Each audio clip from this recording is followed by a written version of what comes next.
Welcome, everyone. Hello, and bienvenidos to the Museum of Latin American Arts 2021 Afro Latinx Festival.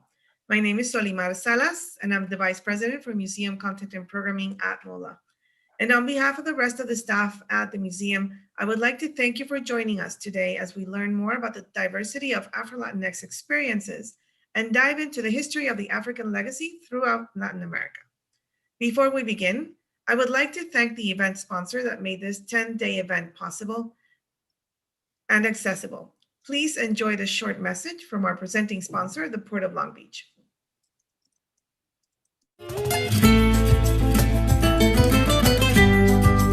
Hola, I'm Mario Cordero. Welcome to the Museum of Latin American Arts 2021 Afro Latinx Festival. We are pleased to sponsor this event that highlights the rich diversity in our community. Throughout our history, the Port of Long Beach has long been a supporter of education, the arts, and community efforts that amplify and deepen the understanding of our cultural tapestry and impact. Thank you for joining us today, and I hope you enjoyed this exploration of the African influence in Latin America and Latinx culture. Felicidades, el Museo de Latin American Art. Muchas gracias por esta oportunidad.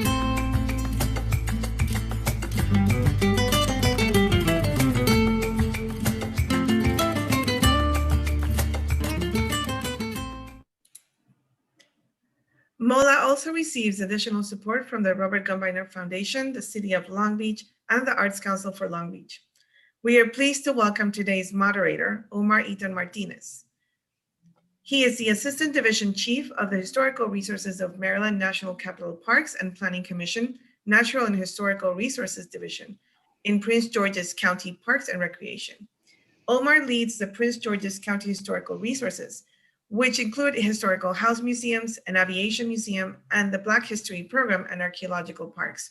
He has recently worked at the Smithsonian's National Museum of American History, National Park Services, and the Office of the National Museum of the American Latino Commission, NASA, and he also was a K-12 teacher in New York City and Washington, D.C.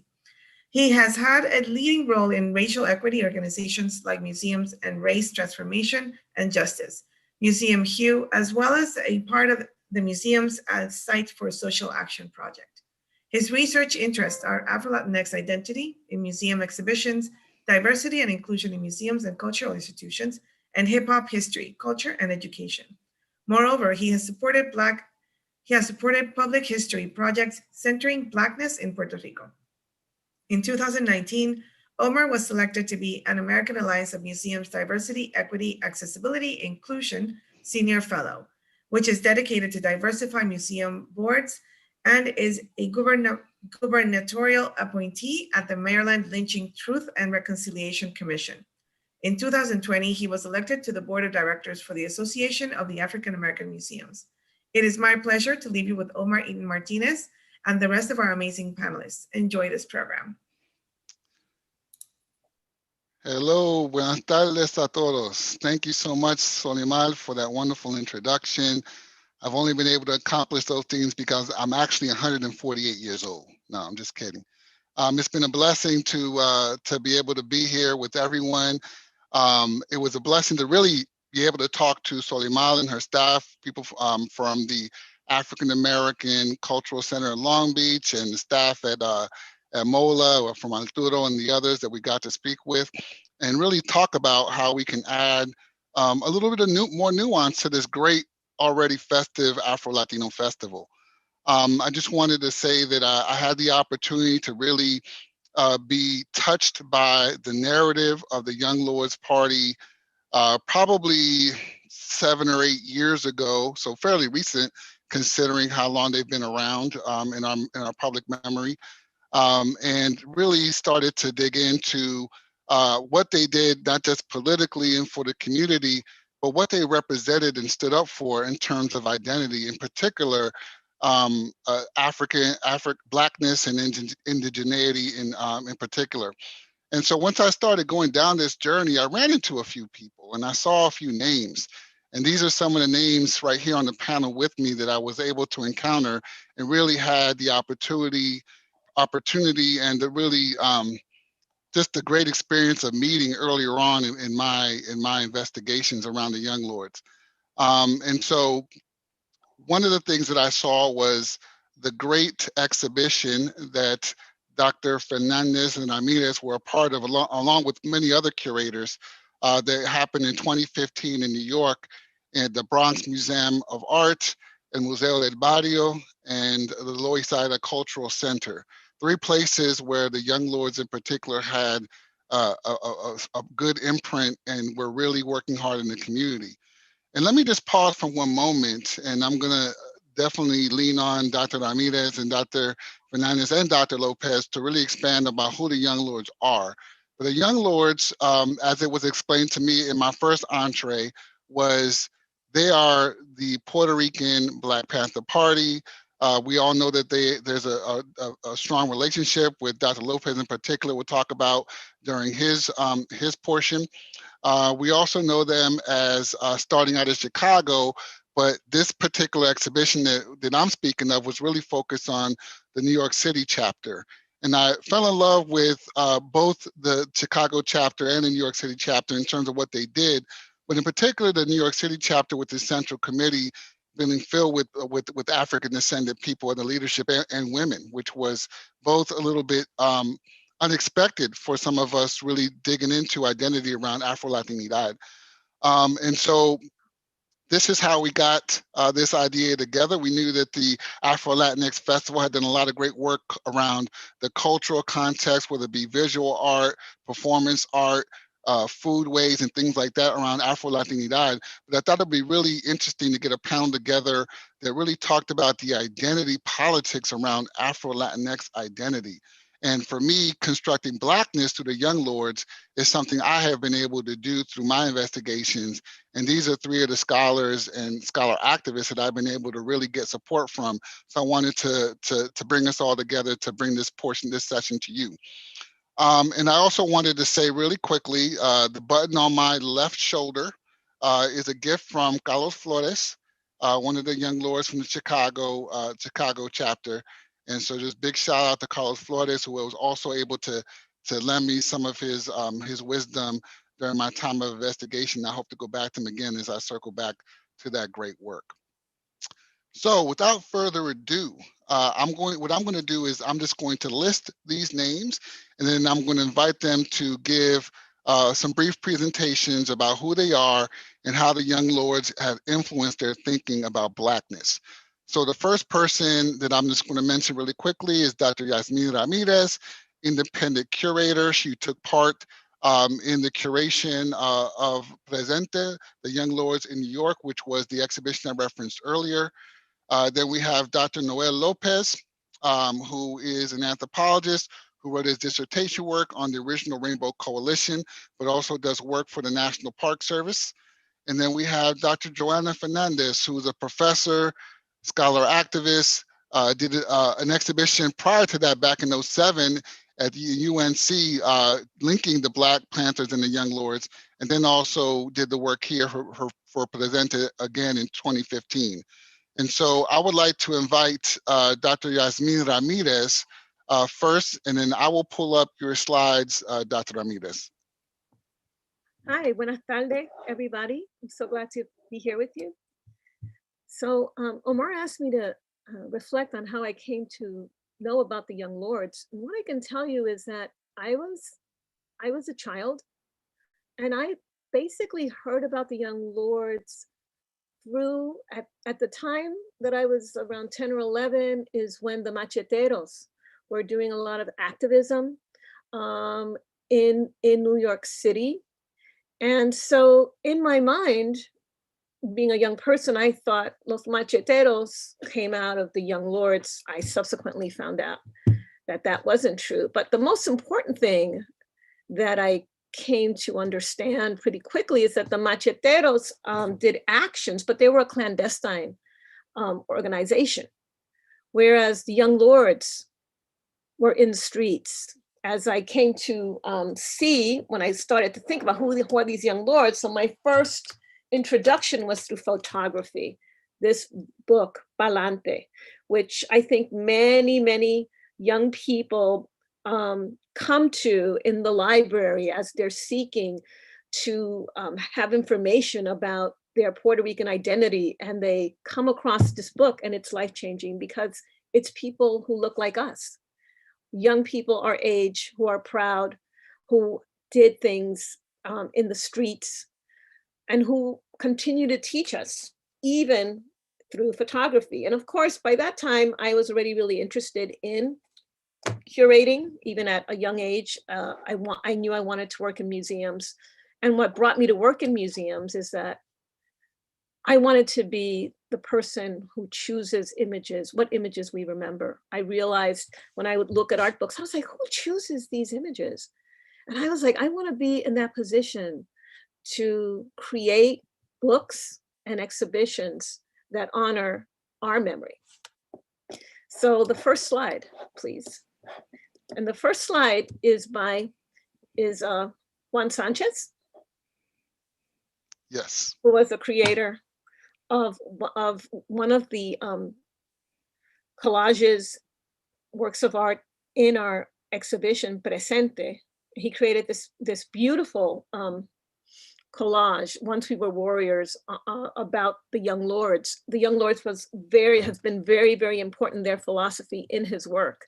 And the reason I wanted to show you this is because this photograph was taken again by Palante, because he too credits that book and also meeting some young lords when he was a young person studying in Brooklyn.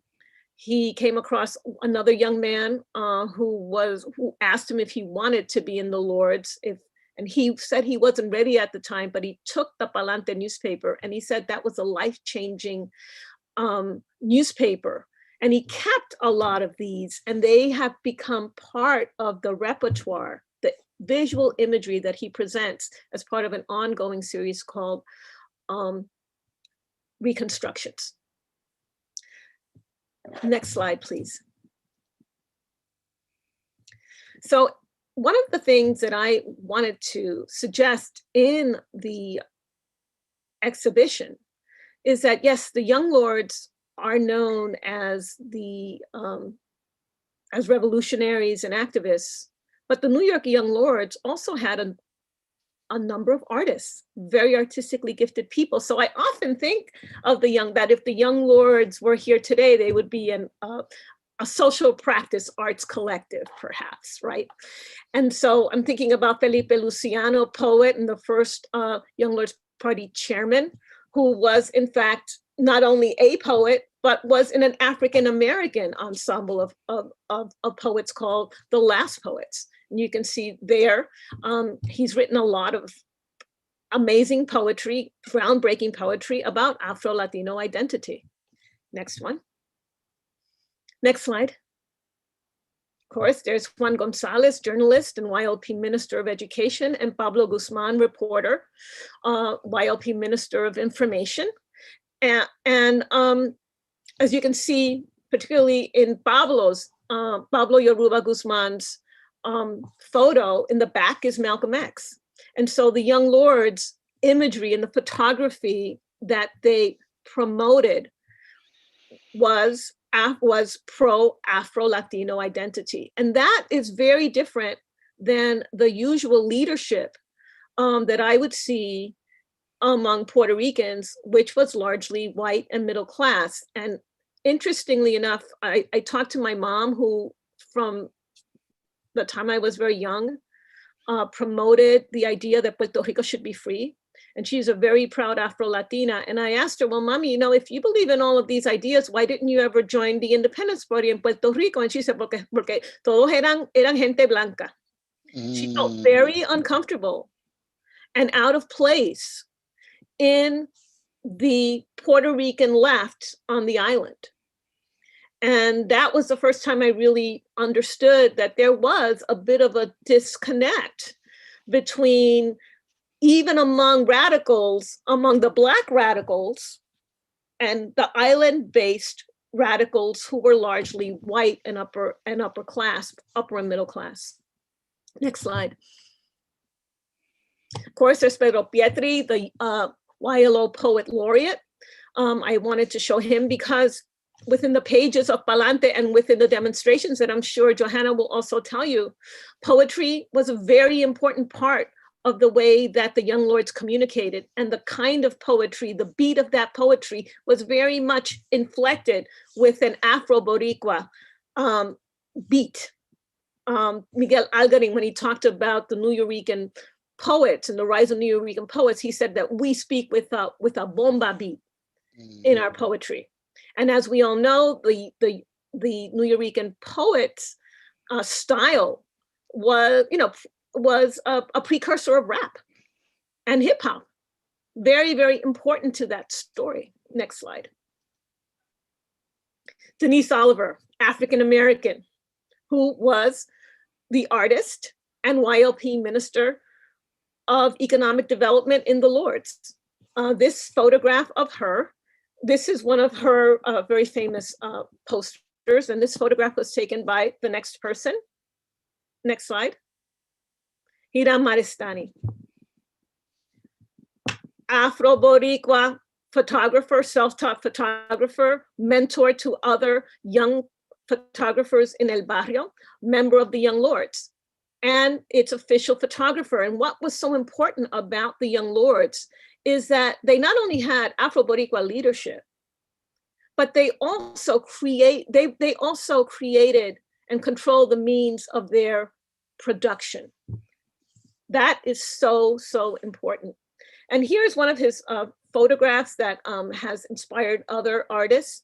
And you can see that there, on the one hand, there is the Young Lords Party, Tengo Puerto Rico en mi corazón, but also Free the Black Panther 21. There's very much within the Young Lords photography in what they wore and how they decorated their offices, a constant promotion of Afro-Boricua solidarity. And next slide. Next slide, please.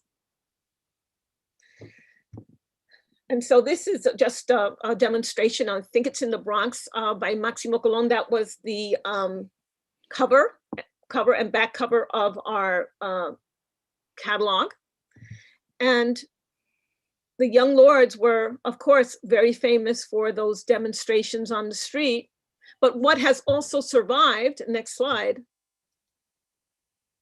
is the Palante newspaper. The Palante newspaper, for me, is not just a newspaper, but it was a zine, because within it is where young people like myself would have their first look at what it could be to be Puerto Riqueña, to be a radical Puerto Rican.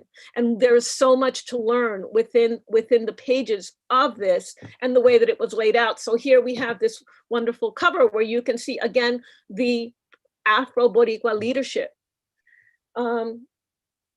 Luciano, Denise Oliver, Juan Fee, and as well as Juan Gonzalez. Next slide. And one of the issues that they tackled was racism within Puerto Rico. This is a picture of what we typically see as how we think about race, which is que tenemos tres razas: Indio, el negro, and the Spanish. But the Spanish is always central. That's what we're supposed to kind of meld into, is to be white eventually, but our Spanish identity is supposed to be our central identity. And the Young Lords really changed that perception by, next slide, by promoting a critical discussion of racism within our communities, but also demanding a true education in our Afro and Taino identity. And by being very clear that they oppose racism in all forms, that we are part of a larger third world movement of people of color. So this was very revolutionary in the 1960s. Today, young people kind of grow up with that, but back in the 1960s, the Young Lords were the only people who were really promoting this kind of allegiance with our African-American brothers and sisters and our Native American brothers and sisters. Next slide. And another thing that I contend in my essays and also in my book is how the Young Lords offices were the precursors of our museums and galleries at that time. Because if you look, this is the Young Lords office in the Bronx and in East Harlem. They of course had images of Malcolm X, of Pedro Albizu Campos, putting these two leaders together, which had not been done. I don't think even in Puerto Rico, people were putting together the connections between a figure like Malcolm X and Pedro Albizu Campos, who was also, you could say Afro Puerto Rico as well. He definitely had Black heritage, but they were also showing us posters from Puerto Rico connected with the radical left. So in New York, before the Young Lords, you will not see Puerto Rican posters on the streets. This is before El Museo del Barrio. This is before any other kind of community gallery. So I argue that, in fact, the Young Lords offices were our first community galleries. Next slide. And this is a recreation of the Young Lords office by Miguel Luciano in 2015.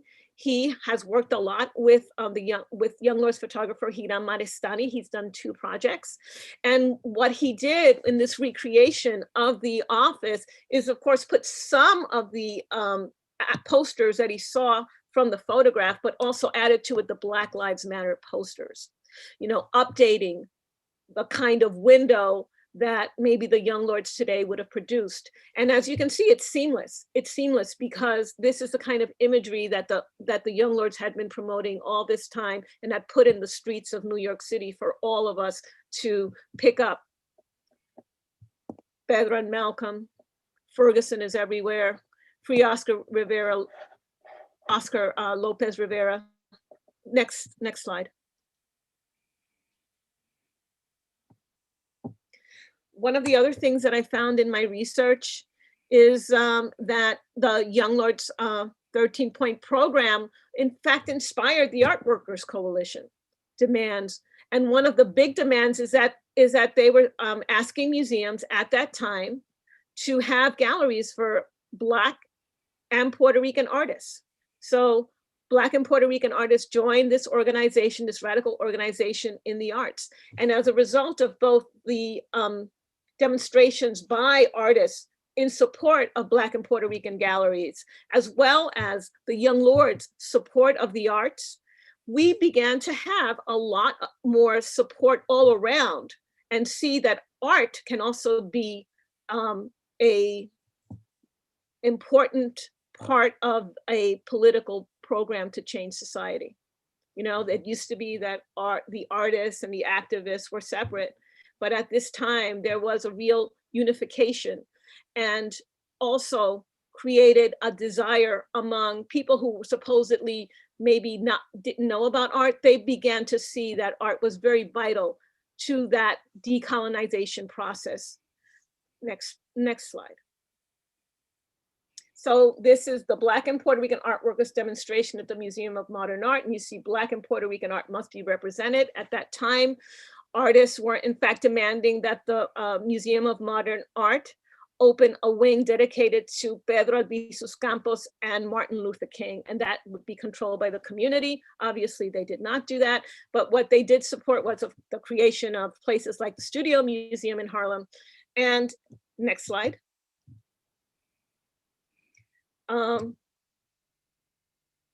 Boricua, which was and still exists, a Puerto Rican, a New Yorican poster collective. They did a lot of work, and you can see this is by Marcos Dimas. This was a poster that he in fact inspired by the Lord's activism that was in El Barrio and was later reproduced in the Palante newspaper. So the Palante was really helping to get community artists' images out into the world, out to a much larger population than would have seen it just in El Barrio.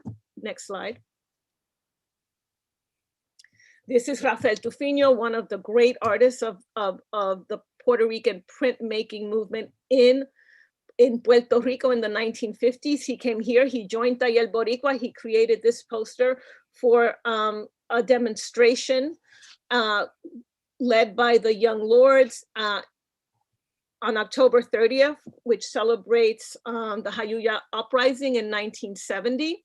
So that was one of the first posters that Taller produced for the Young Lords to support Young Lords demonstrations.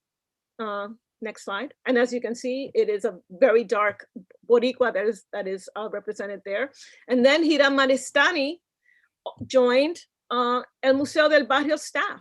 And this is a poster that he created on the first anniversary of El Museo del Barrio. And as you can see, it was a very multiracial group of kids that it was serving in the 1960s and 70s, very different from today, but it was really seen El Museo del Barrio as a place to educate our children in their Afro and Taino identity. Next slide. And after the demise of the Young Lords, what I wanted to demonstrate in the show is that other members of the Young Lords carried on the message of the Lords through the arts. So you had Pedro Pietri, who became co-founder of the New Yorican Poets Cafe, very influential cafe. Go ahead, next slide. Eddie Figueroa, who was co-founder of the New Rican Village in 1976. Next slide, and final slide. The eventual collaboration between Eddie Figueroa, Pedro Pietri, and Adal Maldonado on this decade-long project called the Puerto Rican Embassy. And part of the reason that they did this was to have these performances where it was meant to be a cathartic experience in which poetry and art would come together to help decolonize our notions of identity. So throughout, from the very beginning with the Lords to this day, they really were crucial in creating a space in our history, in our actual physical spaces for the promotion of a radical, empowered Afro-Boricua population. So they made space in our minds, in our hearts, in our geography to celebrate Blackness. Thank you.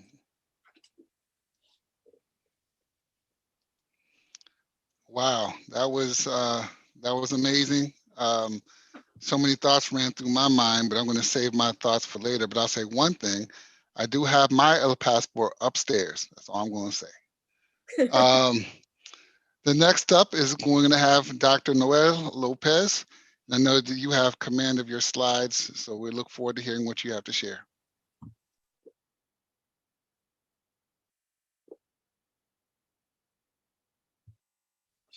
You have to unmute, Noel.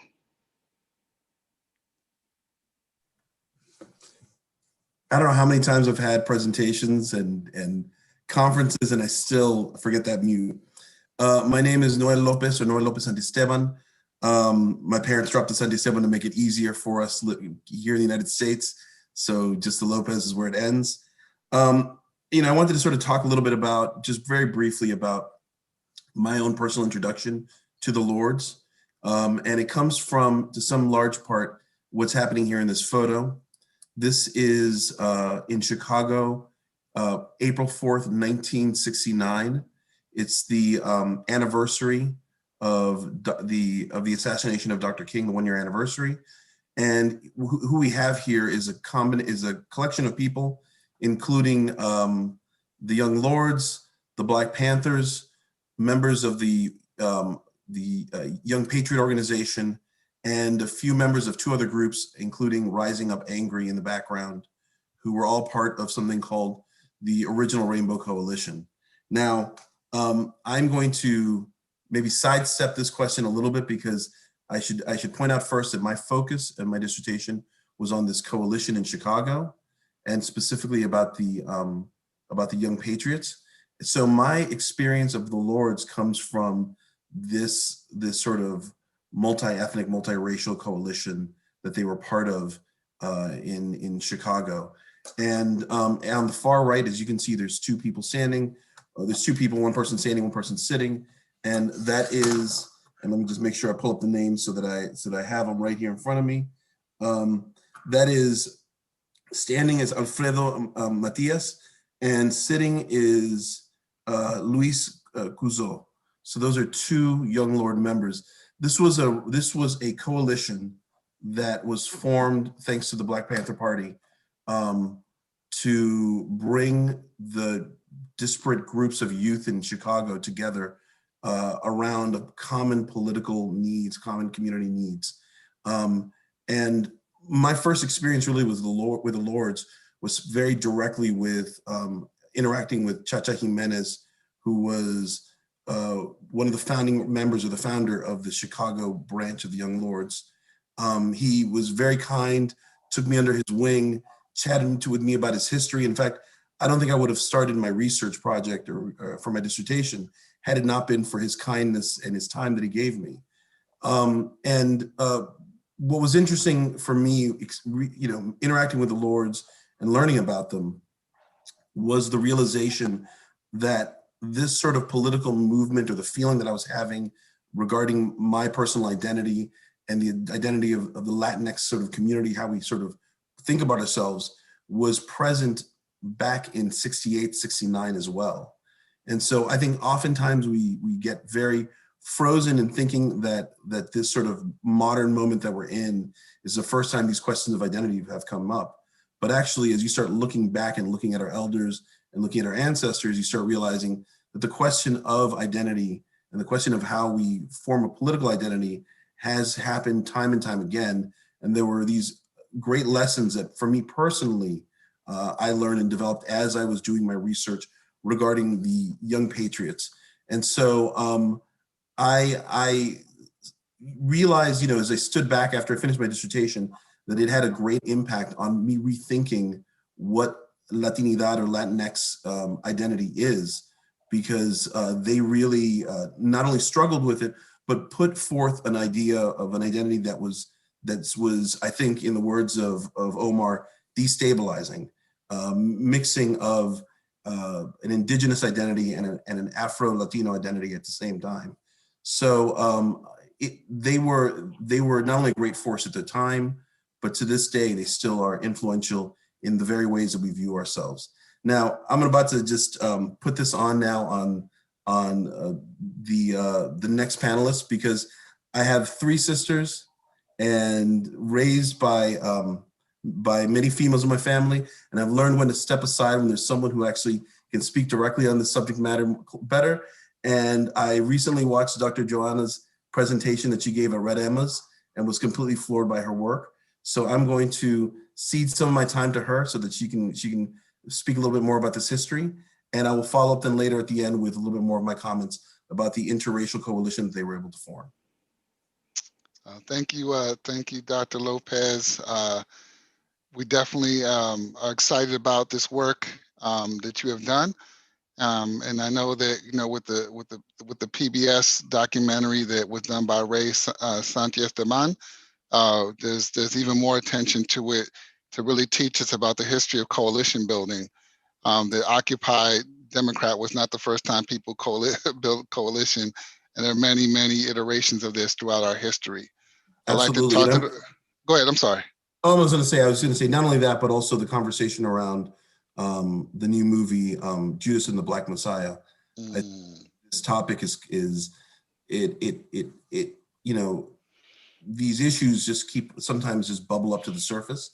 And it's wonderful when popular culture aligns itself with movements that are going on, because it brings more people into sort of the conversation that normally would have never thought about it or never even interacted with sort of these groups. So usually I'm not an advocate for some of these pop culture history things, but it's amazing when it does happen, because people really do become interested and you start getting more and more emails regarding these subjects. I agree. It's a platform for richer discussion. Thank you again. Dr. Fernandez, the floor is yours. You are muted. Yeah, I have that problem too. I always forget to unmute myself. Thank you very much for the invitation, and thank you to those who spoke before me, Yasmin and Noel, whose presentations were phenomenal. So where do we start? We don't have that much time left, but I think it's important to note that the Young Lords are the Puerto Rican counterpart of the Black Panther Party. The organization emerges in Chicago as a street organization, a gang that is politicized by Chacha Jimenez. And Chicago is important, and this is the subject of the first chapter of my book. And I always say that Chicago, without Chicago, you don't have the Young Lords. And Chacha Jimenez is my favorite Young Lord. Because this was a street organization, its leadership in the form of Chacha was willing to throw down and make common cause with the least of these, the most persecuted, demonized group in American society at the time, the Black Panther Party. This is not immaterial because migrants in this country, doesn't matter where they come from, are reticent to make common cause with Black Americans because migrants already got problems and they want to get away from problems as much as they can when they get here. And Black Americans historically are problem number one in the public imagination. So migrants don't associate generally with Black Americans. So part of what I argue in my book is that it took a street organization which had zero middle-class respectability politics to say, yeah, that is my experience too. I identify with the Black Panthers and that's who we are too, and we are going to model ourselves after the Black Panther Party. And that link is the reason why we're talking about the Young Lords today, because the Black Panthers ended up being not just the most demonized, the most persecuted, and the least of these, but also the most iconic. The Black Power group that will always be remembered in American history because they broke all of the commandments. They actually decided that it was the right of the descendants of enslaved Africans to defend themselves against police violence by upholding their right to the Second Amendment. Armed self-defense. That's breaking all the commandments, right? So of course they were going to be demonized. They were a public threat. So boom, what is important and which wasn't probably addressed in the film is that on February 13th, 1969, Chacha Jimenez and a bunch of other young people in Chicago decide to have a third world conference, and they invite Fred Hampton to be the keynote speaker. This is once the Young Lords had been politicized. And at that press conference, Fred Hampton sees a politicized Puerto Rican and Mexican organization and says, here is the linchpin of my imagined Rainbow Coalition. I can't really do this with white people alone, right?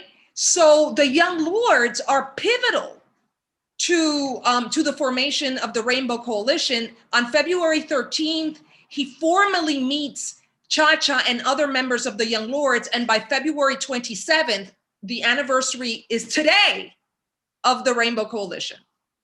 The Rainbow Coalition is formed. And the Young Lords are a centerpiece of that coming together. In New York, there's a group of Puerto Rican radicals who are looking for an organizing agenda. But they never imagine, again, because they are former students, they like the Black Panthers and they're reading the newspaper of the Black Panther Party, but they don't think, let us become the Puerto Rican counterpart of the Black Panther Party. But when the gang takes that leap, which is a big leap ideologically, then it captures the imagination of Puerto Rican students.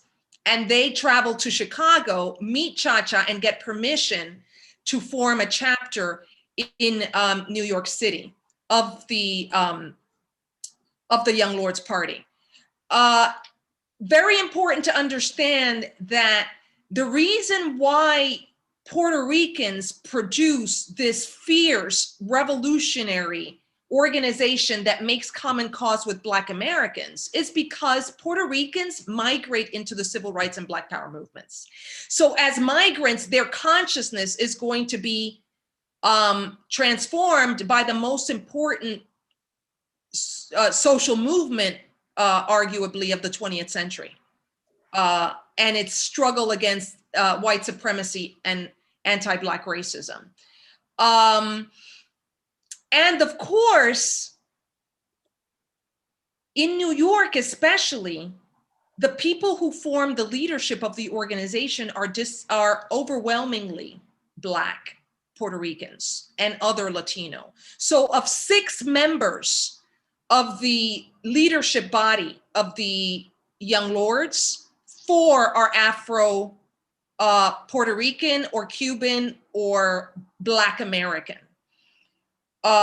Felipe Luciano, as Yasmin said, who was a member of the Last Poets, who were advised by Amiri Baraka, the famous Amiri Baraka. Pablo Guzman, who's an Afro-Cuban. Juanfi Ortiz, who's a very young Afro-Puerto Rican. And also the first woman to enter the leadership body of the Young Lords is African-American, Denise Oliver. So part of what is special about the Young Lords is that its membership and its leadership is overwhelmingly Black Latino or Black American. 30% of the organization is composed of Black Americans. Why? Because the Young Lords, like the Black Panthers, believed that class was the major division in society, the major contradiction, and that racism is a product of capitalism. And so the activities that they organized around their campaigns were class-based, but they were anti-Black, they were fighters against anti-Black racism. So Black Americans in a neighborhood like East Harlem, which by the way is El Barrio, historically the Puerto Rican neighborhood, but a third of the people who lived in that neighborhood were Puerto Rican, a third were Black Americans, and a third were Italians. So the Young Lords are organizing around lead poisoning, against anti-lead poisoning efforts, and the influence of, or the impact of lead poisoning on children. They're organizing around sanitation. They occupy a church and transform it into a social service sanctuary for the poor. They occupy a hospital to expose the horrific conditions under which Black Americans and Puerto Ricans are being treated. These issues affect Black Americans as much as they affect Puerto Ricans.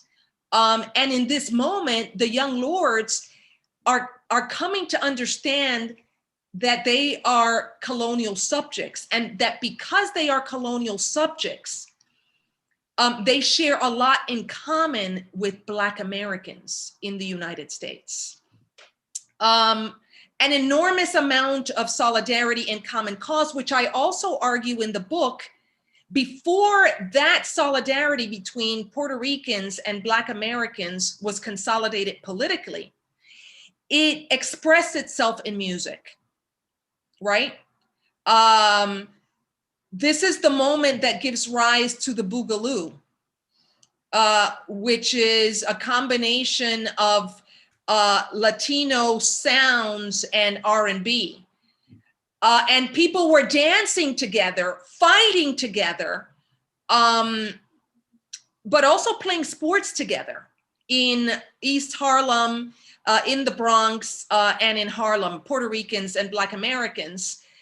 And part of what the Young Lords do is that they consolidate and make an argument for common cause between people who are pit against each other in urban centers.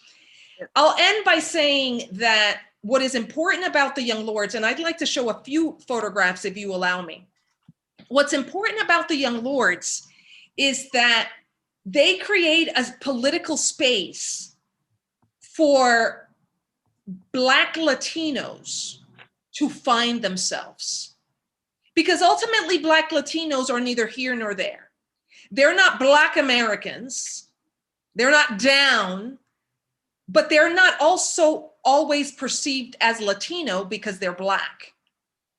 Even though of the 12 million enslaved Africans who survived the Middle Passage, only a quarter of them ended up in the United States, what became the United States. The rest of them, of enslaved Africans, the great majority, ended up in the Caribbean and Latin America. And part of what is important about the Young Lords is that they brought that experience and attempted to popularize the notion that Blackness is not an intrinsically North American thing, that it is in fact integral to the life, culture, history, and economy of Latin America. Just that, and this is what they theorized. This is why the Young Lords are important, and Jasmine made reference to this, that the Young Lords made public a conversation about race in Latin America that had previously been relegated to hush whispers. El negro, ese molleto. Hushed whispers. And part of what they did was that they made it public. This is a problem. It's called colorism and racism in Latin America. It looks differently here in Latin America than it does in North America. Why? Because race ideology in Latin America, they theorized, is a product of Spanish colonial rule, Native American genocide, Africans, the enslavement of Africans under Spanish colonial rule, but also US imperialism. That is what is defining race ideology. And in Latin America, under Spanish colonial rule, the blanqueamiento movement emerges, the notion that a drop of white blood brings you closer to the white ideal. So everyone has access to whiteness. And that happens for historically specific reasons, mainly that the Spaniards were a minority as colonizers, a tiny minority in all of Latin America, a continent.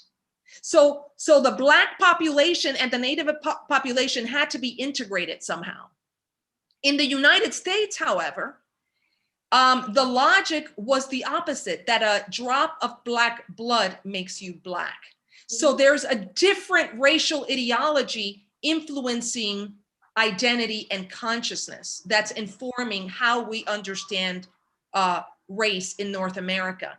In Latin America, people want to deny Blackness and attach themselves to whiteness. And in the United States, Blackness rules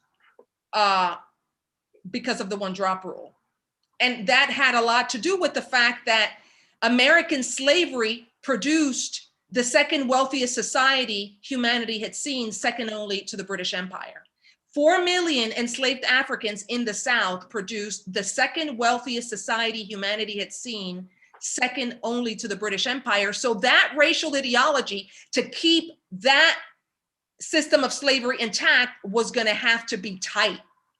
Your anywhere near Black, you're a child of a lesser God, because we need to keep, because this institution of slavery is so central to the economic structure of American society and ultimately the birth of American capitalism. What the Young Lords bring is, first of all, a space for Afro-Latinos to understand who they are, but also a conversation about the significance of Black American history in the United States as the edifice upon which all other oppressions, racial oppressions, are built in this country for objective reasons, not because African Americans are better, just because of the role that American slavery played in this society. But they also bring something else. And this is a legacy that we need to continue, which is they unsettle the hard binary idea of race in American society, organized around the United States and nothing else. There's so much more that can be said. And you know what, we don't have time, it seems, but the Young Lords were also socialists. I think it's important to say that. They were self-proclaimed socialists who believed in the independence of Puerto Rico. So they did work, theoretical work on race ideology, and they challenged racism among Puerto Ricans and among people from Latin America. And they were able to do that because of their North American experience, right? They're at home, the Young Lords who were Black thought that they were Puerto Rican. In the public sphere, you're Black in America, and you walk into the public sphere and you're Black. We don't care that you're Puerto Rican, you're Black, you're read as Black. So that forced these people to confront the denial of race within their families and to call it out in the age of Black power and civil rights.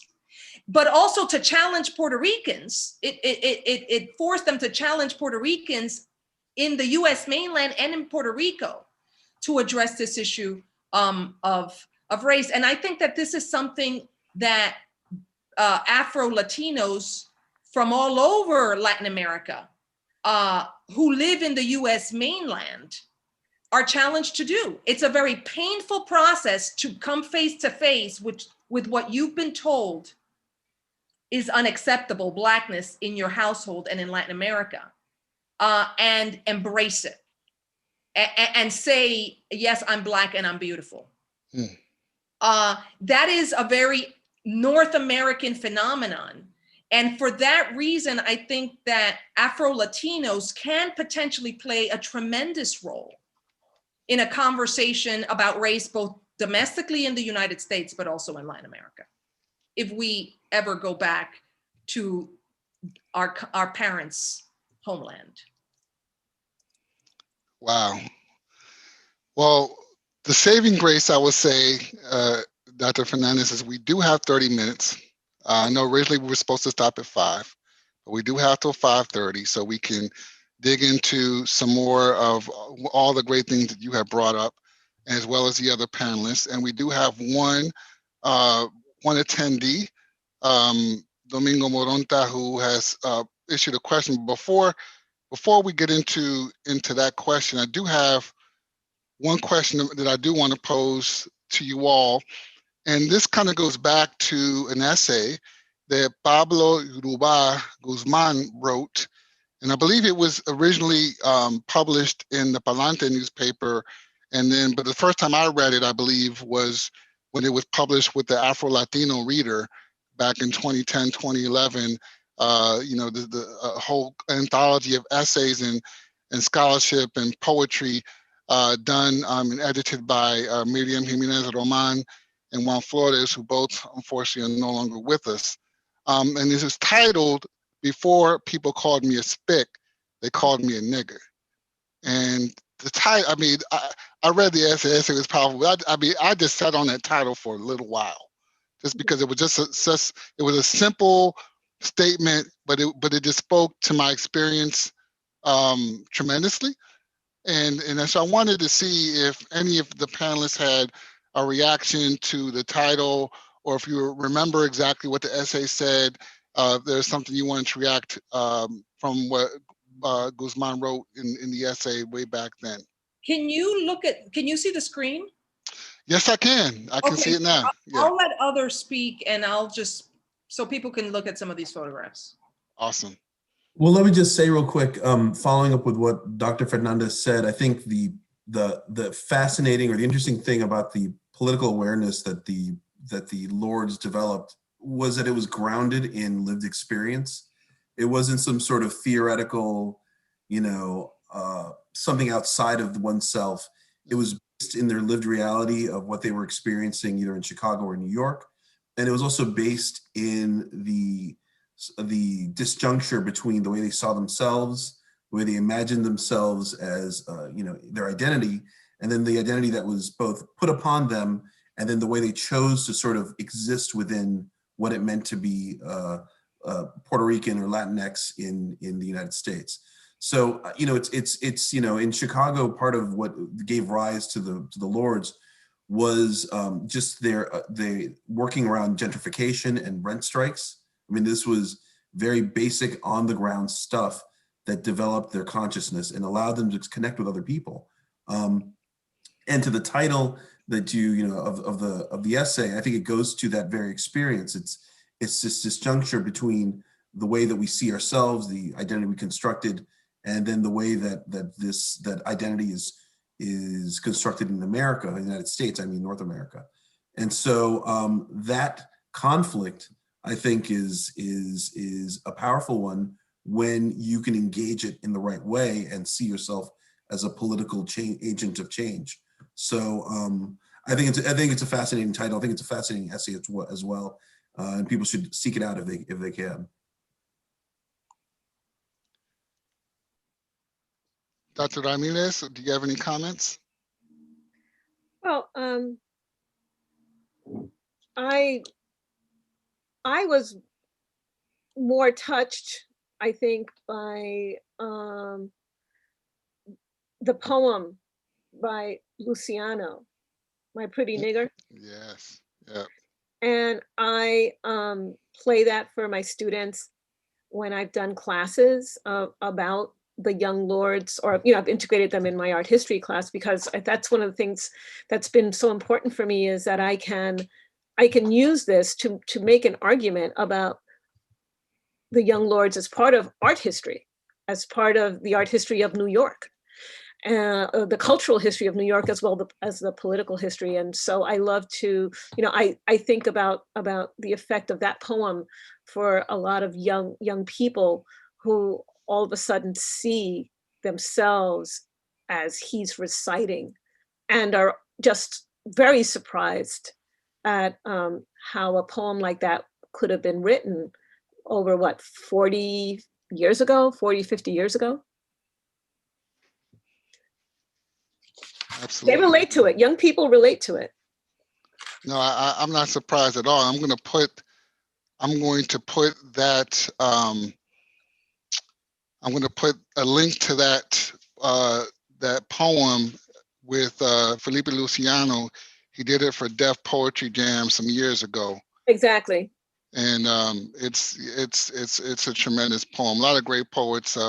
Willie Perdomo with Nigerican Blues, and even this, the original. I think I'm going to mess up the title, but it's sort of like the anthem to the Puerto Rican embassy that Pedro Pietri did. It was just all Tato La Viera, Mariposa, with all the great poetry she's done, La Bruja.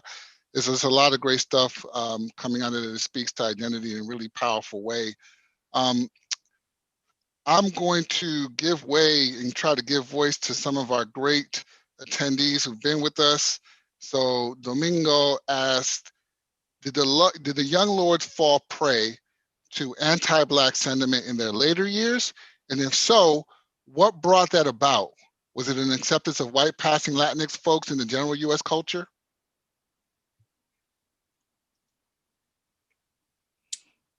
Noel, do you want to address that? You muted. Sorry. I would say that I don't think that they really fell prey to that in any, at least not from what I saw. I didn't see them ever. I think because so much of the experience was rooted specifically in the in sort of an Afro-Latino perspective.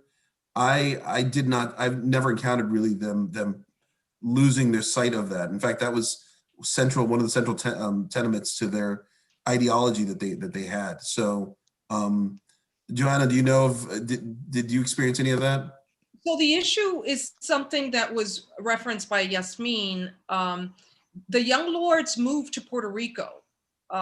They decided in 1971 that they were going to move their operations to Puerto Rico. And what that did here domestically in New York, this is the New York Young Lords, was that it disconnected them from community, from the campaigns that had rooted their work around healthcare, issues of sanitation, police brutality.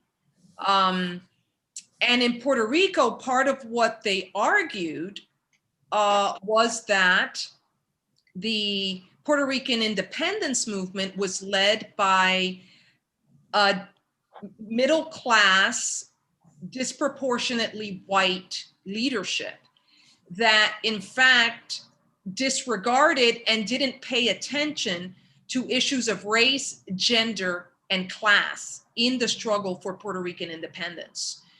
But they attempted to raise these issues of racism and gender equality, but also addressing the problems in Puerto Rico and organizing in Puerto Rico rooted in a struggle from below, right? A struggle of Puerto Rican poor people on the island and the working class. They didn't succeed, of course, because many of them didn't even speak Spanish. They had to, in fact, learn Spanish to travel to Puerto Rico and anchor their organization there. I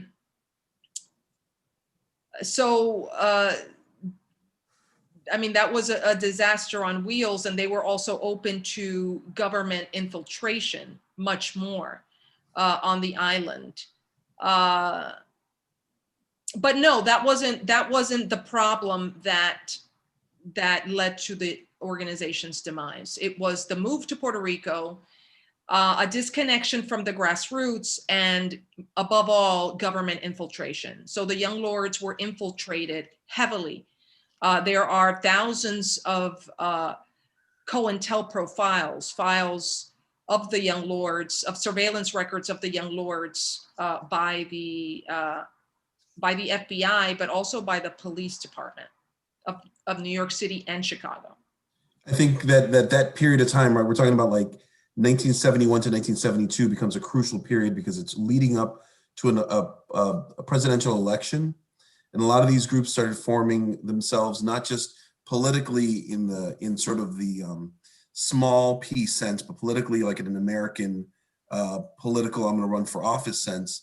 That meant that the COINTELPRO really was doing their best, or the FBI was doing their best to shut down any sort of foment that might have come before an election.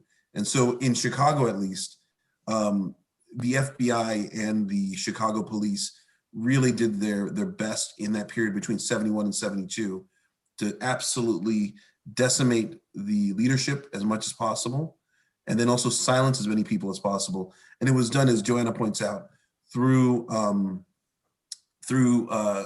having, paying people who were members of the organization to be informants. And many people were informants, some people were not, but the amount of disunity that it caused was so great that organizations like the Young Patriots started falling apart because of it. So this is it. There was a very specific political move that happened 71 and 72. So it's interesting that it didn't matter if it was New York or Chicago, it was happening everywhere.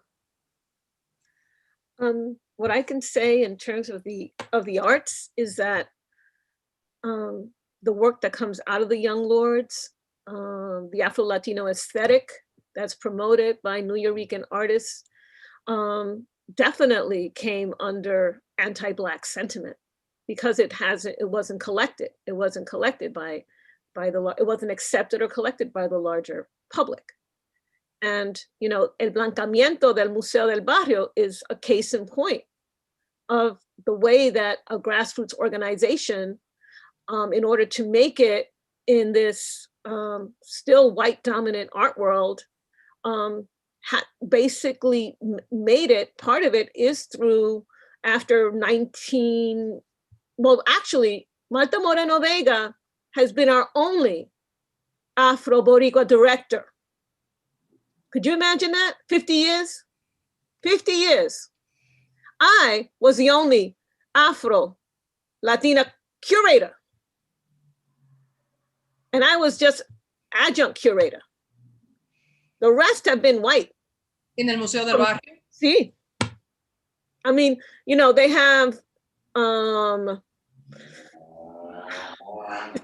they have, right, because the curatorial, now education is a little different, and the people that speak to the public relations, the community, wrong. The public relations people may not be, but the community relations people are generally de color. But the curatorial staff, ese blanquito. The director staff, ese blanquito. And that's been, in my opinion, a very important reason why El Museo del Barrio, you know, has on the one hand gained a great deal of institutional support, but why we're constantly in battle, given that it comes from these very radical origins. That's one of the reasons why we are constantly in El Barrio looking at the museum and saying that it has to represent our community. And we have been really fighting for a Latinx curator. And in particular, we're hoping that it will be a person of, you know, una persona de color. Mm-hmm. Mm-hmm. You know, meanwhile, thank God at El Centro, I don't know if you know, Yarimal Bonilla, our first woman, Afro Boricua woman, to lead the Center for Puerto Rican Studies. So things are changing, mm-hmm. but slowly.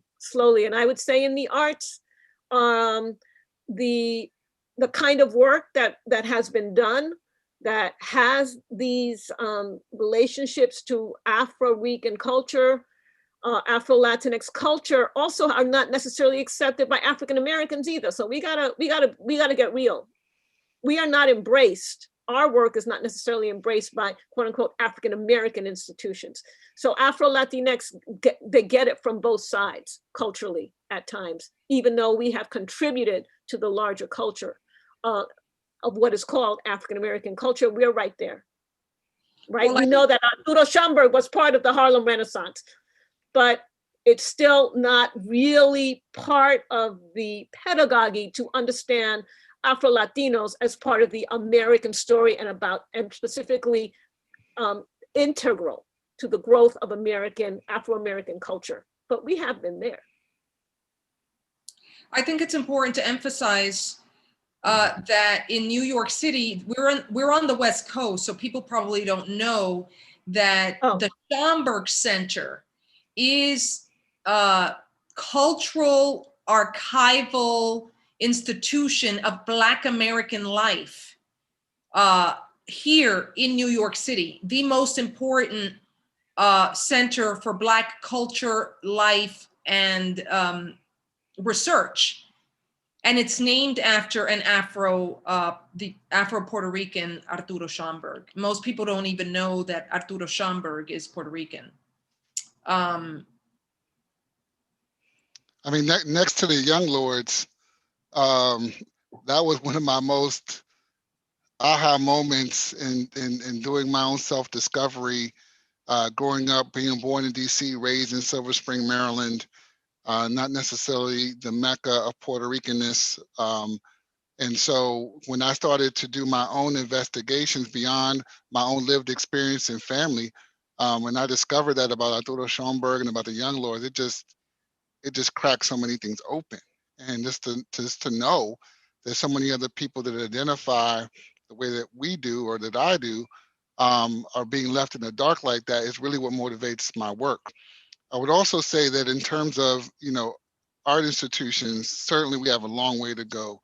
I would call out that at the Smithsonian, we have Adiana Curtis, who is Afro-Panamanian, or I believe her father is African-American and her mother was, I think her mother is African-American. I think her father was is Black Panamanian. She's worked at the Smithsonian Acosta Community Museum, and now she works as a Latinx curator for the National Museum of African American History and Culture. So there is some change in those lines. And then we also have our Afro-Dominican sister, Carmen Ramos, over there at the American Art Museum, who is now the acting chief curator at the American Art Museum. And so, we have a long way to go.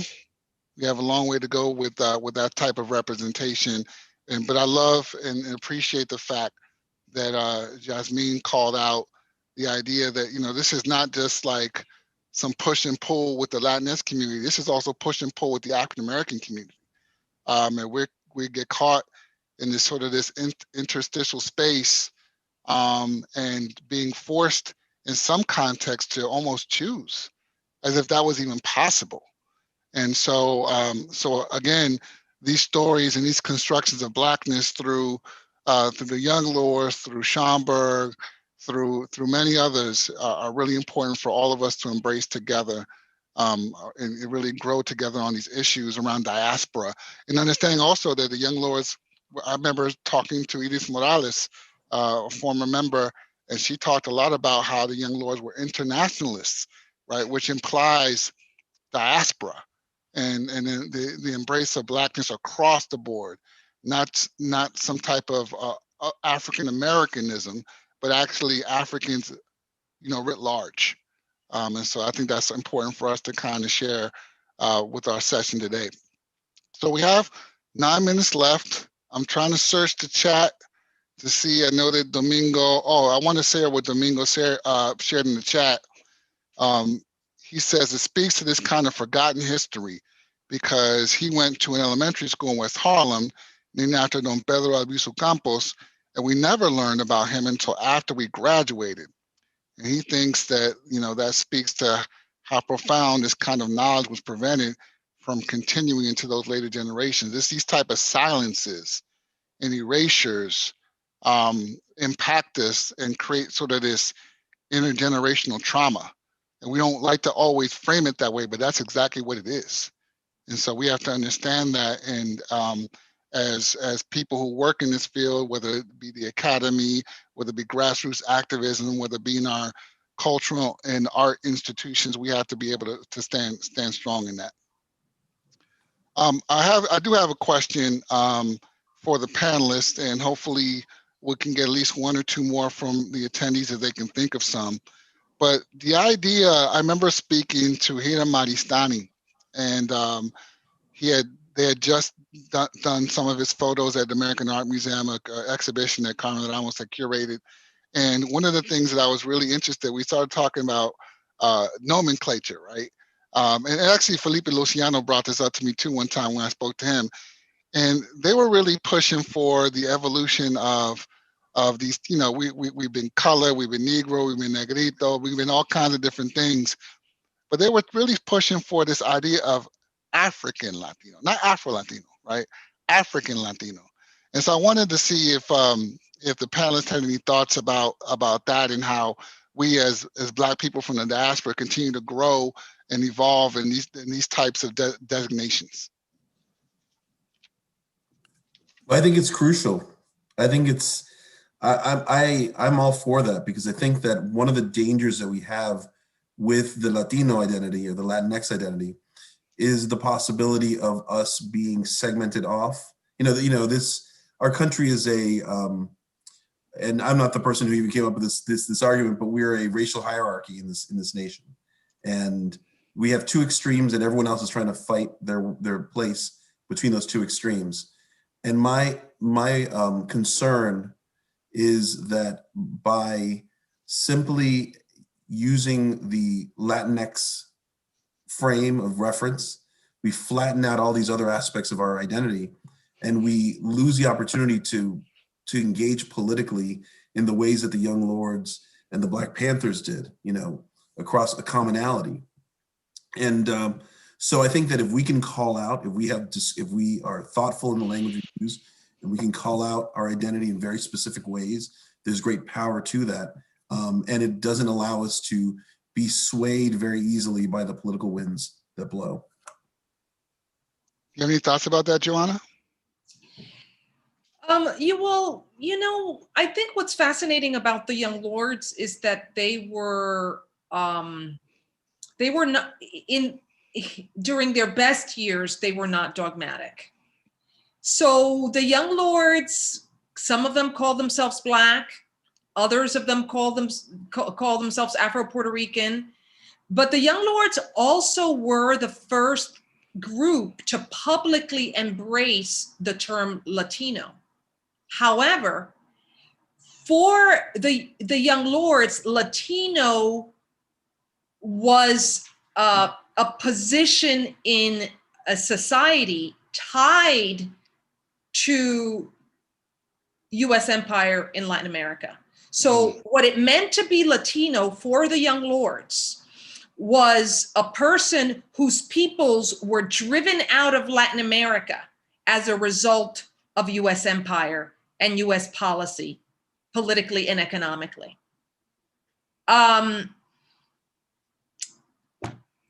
How's that for a definition of what is Latino? It goes right to the core. I tend to think that the term that you use to define yourself is very personal. I was one of the organizers of the Afro, Latino, Latinx, Hispanic Solidarity March with Black Lives Matter in East Harlem. And we had a fight. I don't know if you were there, Yasmin.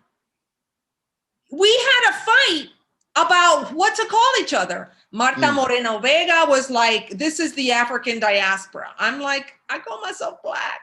I don't, it's very personal.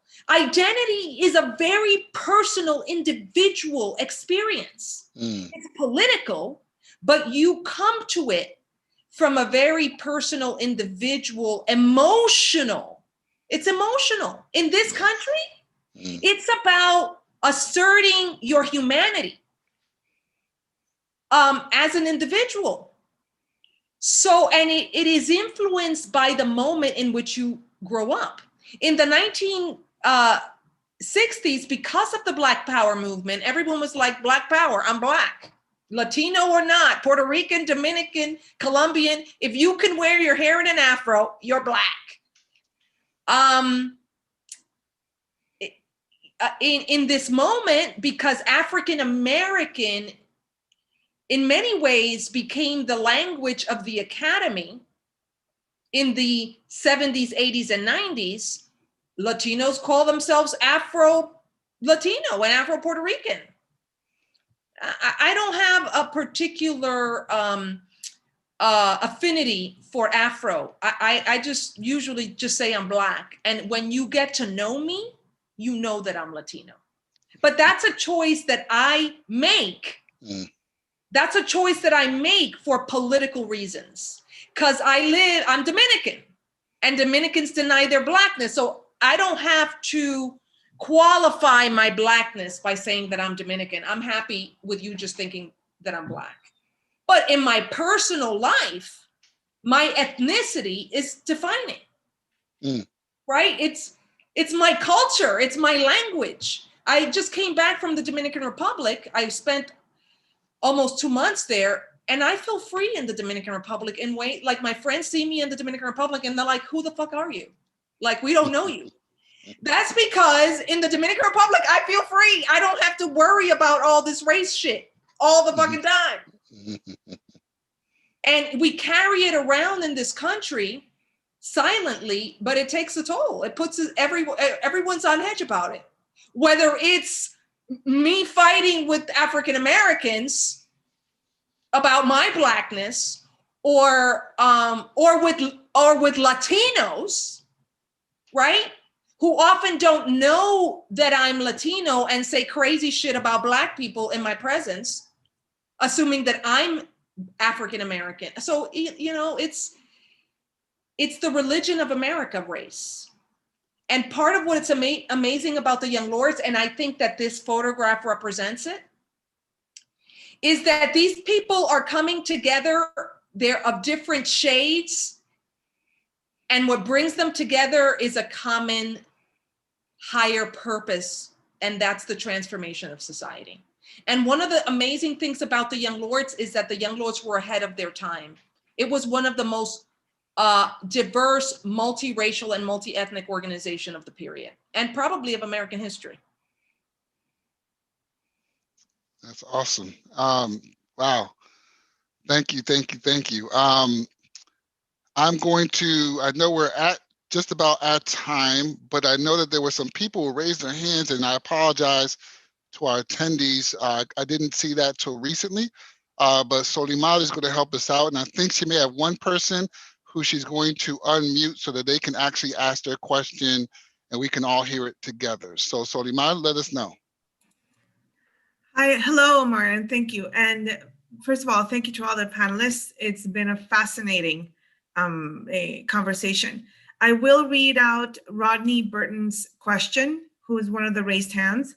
And he's asking, do the Young Lords still meet or get together from time to time? Well, we had an incredible 50th anniversary celebration at the Schomburg Library, which was amazing. Really one of the most incredible events I've ever participated in, and that's online and you can find it.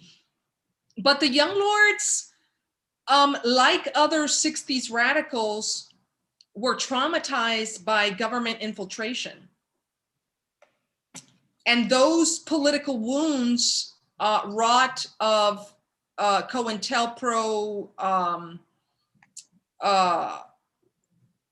infiltration are still open in many cases. So there are a lot of conflicts that persist, personal, political, and otherwise, among members of the Young Lords. But, you know, when it comes to the crunch, they will get together. In New York, in Chicago, I interviewed the Young Lords numerous times. Fascinating. Chacha Jimenez shows up in Chicago. He doesn't live there, but he shows up. All the Young Lords show up. They all come through immediately. And there isn't a lot of as much infighting that's visible in Chicago, in part because they were a gang. So they were about brotherhood and sisterhood, and I got your back no matter what. You could have kicked me in the teeth yesterday, but today we got a common enemy, and you know, we're gonna close ranks. Fascinating. I'm sure that Noel, you experienced.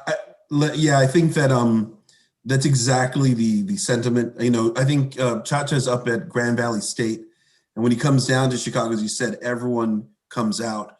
And what's interesting is that you spoke on the trauma. It cannot be under. You've got to understand that be it the Young Lords, the Black Panthers, or the Young Patriot Organization, they all suffered in such great ways under threat, going to jail, imprisonment, everything you can imagine, that they still have post-traumatic stress to this day. You can pick up the phone and give them a call, and they'll be wary of who's calling them. Why are you asking these questions? But when it comes to, at least in Chicago, when it comes to coming together, regarding, either speaking at an event or talking about something that happened, or, commemorating something important in Lincoln Park, they will come through. The Lords will come through. Those Panthers that are still in Chicago will come through. And the few Patriots who are still hanging around also all show up, so that the Rainbow Coalition still stands to this day, or the original Rainbow Coalition does. And it's a fascinating thing. And I think it does have to large part to do with them being quote unquote street gangs. These people have been friends since they were preteens, and they, and unfortunately, when they, as they're getting older, when one of them passes, most of them try to get together and be there for each other. So it's a beautiful thing. They don't have to get together in political ways as much anymore, but they do come together when there's a talk or an event or something, and they're still active. They're still out there. They're still recording oral histories. They're still out there. So if you ever want to reach out, you should look them up and reach out to them. They would love to hear from people and to know that people appreciate the work that they did and still find inspiration in what they've done. Hi. What I want to say, and if you could leave this photograph on, it'd be great, is what I really admire about the Lords is, yes, they do have issues with each other. They have issues. Some of them have issues with me and Johanna and what we do.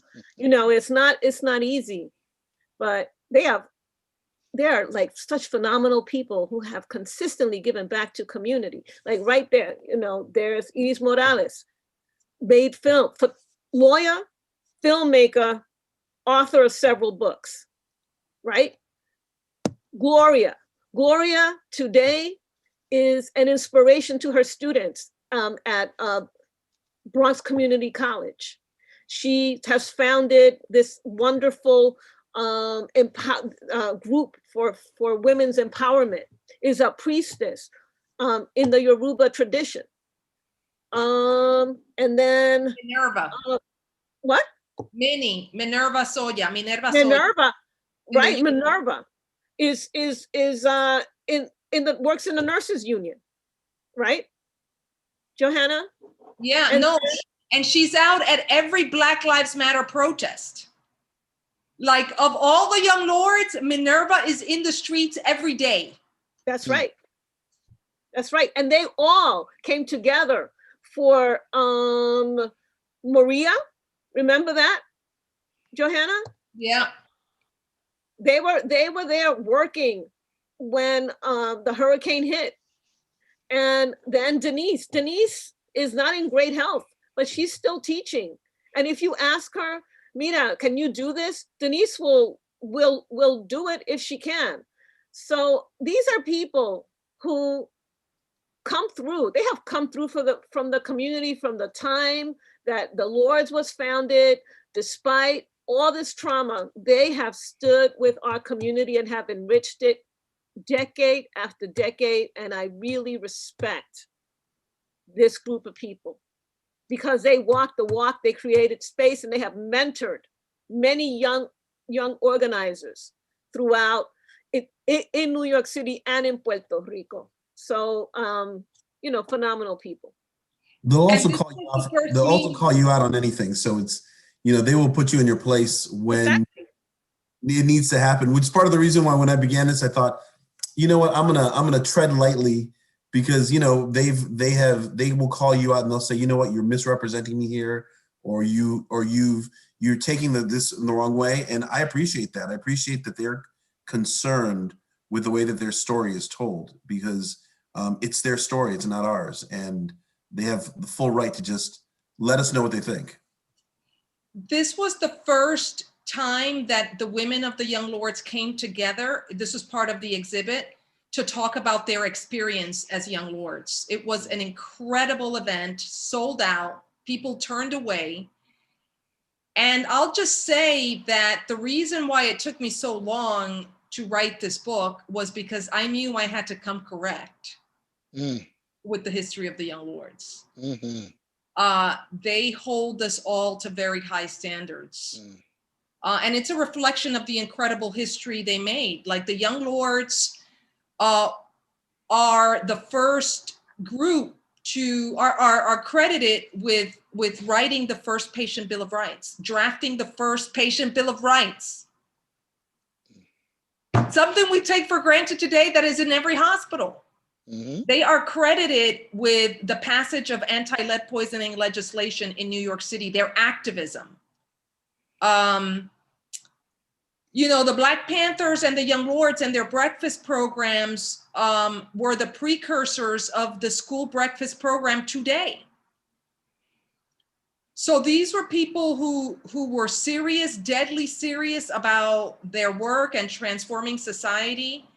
They were disciplined, and they, as has been said, they hold us all to very high standards. Yeah, Absolutely. I have in Chicago, some of the healthcare health programs that they set up, the clinics, still stand to this day. And I feel like the Chicago government itself took over the control of some of those things to sort of take away the potency of the Lords and the Panthers and the Patriots story by sort of watering it down and changing the name. But if you do your history and do your research, you realize that those places were created by these group of young people who knew that the community needed community health clinics. Excellent, excellent. Solimal has let us know that there's another person who has their hand raised, and I think she may have the ability to unmic that person and ask one more question for our panel before we wrap it up. Thank you, Omar. So Rodriguez Calero, I'm going to activate your mic and you can make your question.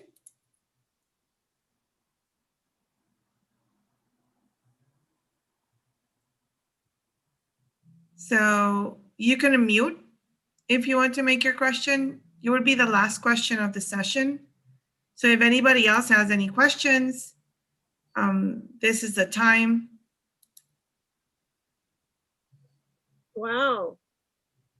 I don't think he's unmuting. So it may be that we take a look at the chats. I see a lot of thank yous and acknowledgements, and there is one more question in the question and answer, and I think we'll take this as our last question. And that's from Sandy Waters. Growing up in DC in the 60s and 70s, where there wasn't a well-known Cuban American community like in Miami, I had identity issues between being Black and Cuban. I felt I had to choose one or the other, like on official forms. Can you speak to this? Before anyone starts, let me just let you know that's a cousin of mine. So she's been set up as a ringer to ask a good question. So I'll just step out and let other people answer first. I mean, I have my own stories about that, but I mean, I'll try to tell a really quick one. When I was applying for university, my parents decided whether it was the absolutely correct thing to do or not, but it was a good-hearted decision, was for me to start to hyphenate, because although my father was born and raised in Puerto Rico, his surname was English, and my mother's surname was not. That's why you have Eaton Martinez to this day. And so I started using that hyphenated surname when I started applying for colleges. And as a result, I got into University of Maryland. I go to school, I'm in the dorms. And at that time, there was a very low Latino community. So I didn't really spend a lot of time with them when I first got there. It was mostly with the African-American, other African descendant people. And I would see my African American or black African descendant people friends. They would be getting all these mails from like the Black Student Union. I never got anything. I only got something from the Hispanic Student Union, which I did go to, but it was a really small group, and most of them were not from the United States. They were people visiting from different countries, so there wasn't as much of an affinity as one would hope. And I just thought that was interesting, based on that choice. That I felt like that the university chose for me, because when I did, I checked both. I put Black Puerto Rican, but someone when I wasn't looking chose for me, clearly, because I never got any correspondence that had anything to do with the Black community unless I went to that specific organization and put my name on the list. And so that's my little story about checking the boxes. Let me just say, I check all the boxes, but the one that I have difficulty with is Native American, American Indian. We have this sense of what that means within the United States, but anywhere else in the Americas, we were like, well, that doesn't mean anything for us. And so I find difficulty in having to not check that, because I know that's very specific to a specific group when you're American. But so I just check off everything and just mess up the system. Let them deal with that.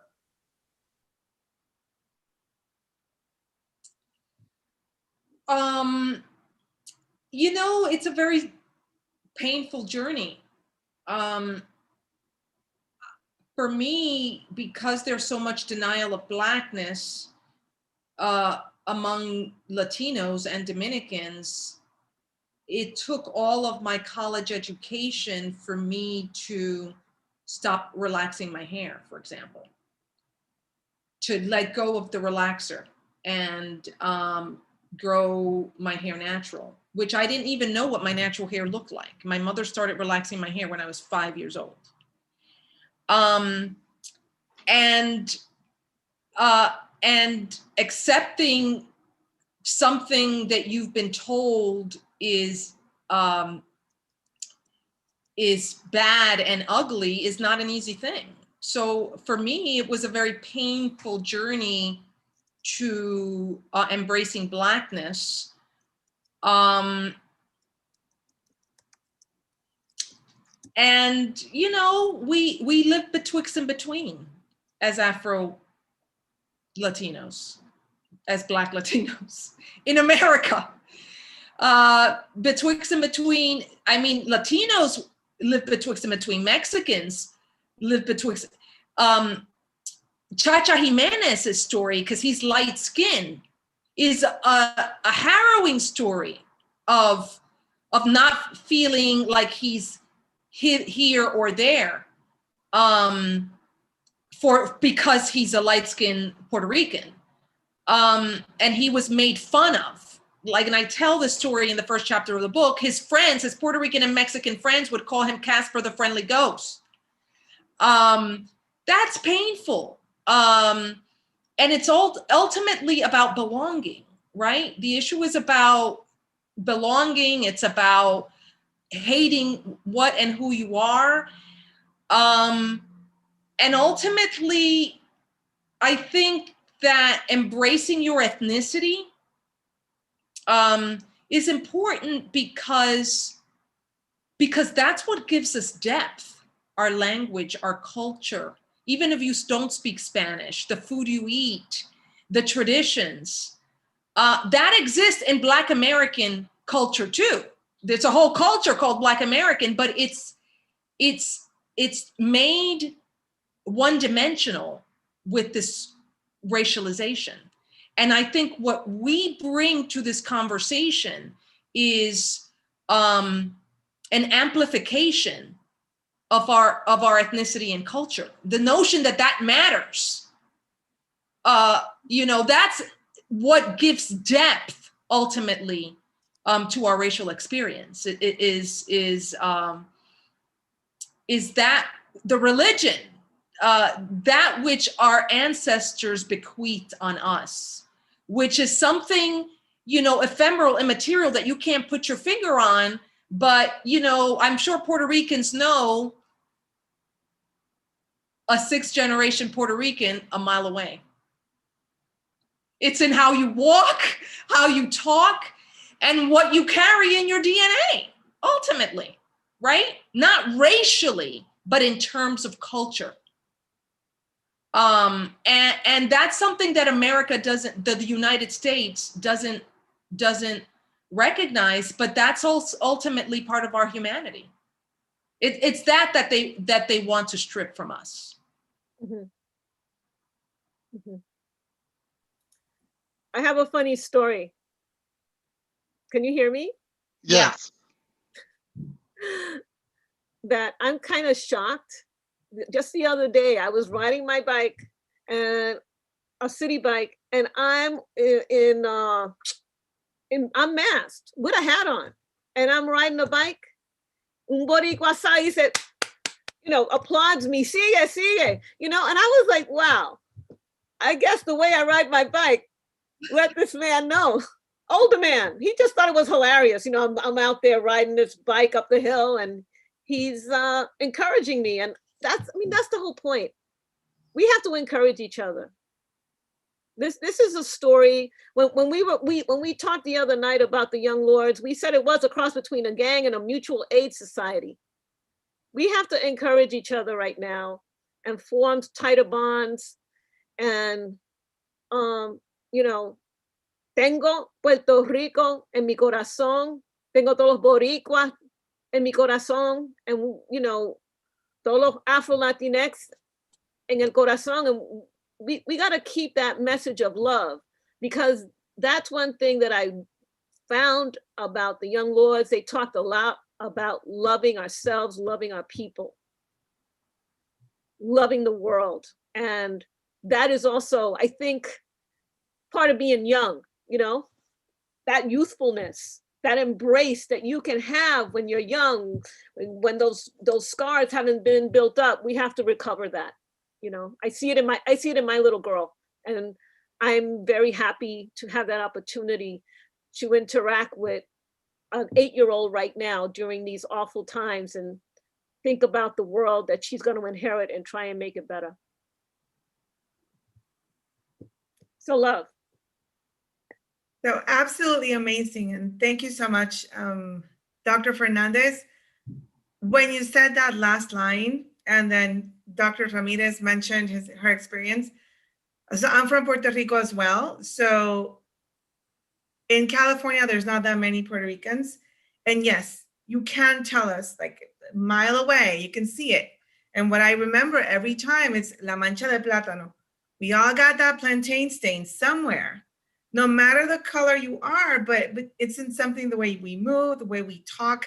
It's fascinating. And again, I can't thank all of you enough for being part of this conversation. Omar, please jump in. I want to just acknowledge your vision, your just incredible savviness of bringing this topic up in our festival. I think it definitely enriched the message that Mullah wanted to get across. No, absolutely. This exceeded my expectations. These human beings are passionate scholar activists and bring so much to this conversation. And I'm just humbled and thankful that you sought the time to join us on this call today. So thank you, and I hope that people will learned a lot and feel fulfilled, and hopefully we can continue these different dialogues with MOLA and other institutions, because we have to continue to build understanding about this. I do a lot of work with Truth and Reconciliation, and you cannot be reconciled, you cannot have justice without truth and awareness. And so these types of conversations help us get a step closer. So thank you to everybody. Gracias. Well, so I'll do the official closing, and just mention that we were very happy that everybody was able to join in today's program. I would again like to officially thank our panelists, Dr. Joanna Fernandez, Dr. Noel Lopez, Dr. Jasmine Ramirez, and Omar Eden Martinez, soon to be Dr. Omar Eden Martinez. But we'll call you back again for that one. Join us tonight as well for our closing event, tonight for Pacific Standard Time, for our closing event of the Afro Latinx Festival in 2021, presented by the Port of Long Beach. Please check out MOLA's website for more programming related to our exhibitions and cultural programs. And I also took the opportunity to put some of the links that Omar shared as additional resources for this conversation into the event's website. So all the participants will receive a follow-up email with a link to that page. So keep looking out for that, and let's keep these conversations going. I think that's a pathway to a more understanding and complete world. We look forward to seeing you at the museum when we open up, and stay safe, everyone. Thank you so much. Have a good day.